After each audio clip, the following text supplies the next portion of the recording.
มาทุกคนมาแซ่บๆกันเนาะเมนูพื้นบ้านเมนูเด็ดๆจะเป็นเมนูแกงผักหวานใส่นกขมแล้วก็แกงผักหวานใส่ไข่มดแดง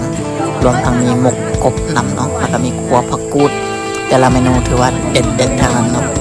มาแซ่บๆกันกินกันทุกคนแกงหน่อไม้ใส่ผักหวานแล้วก็ไข่มดแดงเนาะจะเป็นแต่เมนูเด็ดๆพื้นบ้านแล้วก็แต่ละเมนูนี้ถือว่าหายากเนาะโดยเฉพาะคือผักหวานก็จะเป็นเฉพาะฤดูช่วงฤดูนี้มันจะกำลังออกเนาะเป็นผักหวานอ่อนปงขึ้นมาใหม่แล้วก็นอกคมกับเป็นฤดูพอดี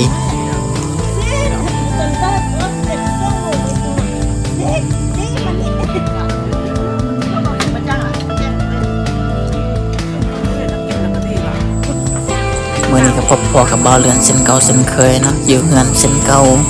วันนี้เรามีเมนูเด็ดหลายเมนูเนาะว่าจะเป็นเมนูหมกกบแล้วก็จะเป็นแกงหน่อไม้ใส่ไข่มดแดงแล้วก็เป็นลวกผักเนาะมี 2-3 เมนูเด็ดเลยวันนี้แล้วก็เป็นเมนูพื้นบ้านแบบบ้านๆแท้ๆเลยกินนำกันหลายคนแบบนี้เป็นครอบครัวเนาะกินแซ่บญาติกันกินคนละไม้คนละมือญาติกันเนาะมันถึงแซ่บกินแบบนี้นะกินหลายคนพร้อมกันคือทุกคนเห็นเลยญาติกันเลยน่าแซ่บแห้งแต่ละเมนูนี่บทแท้ผู้ว่าจะบอกว่าได้กินเนาะเมนูแบบนี้โดยเฉพาะกบเนาะเมนูกบนี่จะหายากสุดเป็นกบธรรมชาติบ่เป็นกบเลี้ยงนะตัวนี้มันจะออกเฉพาะช่วงฝนตกแล้วก็ไปไต่เอาตามแคมห้วยแคมนาแล้วก็มาเฮ็ดเมนูเด็ดจะเป็นเมนูหมกกบเนาะ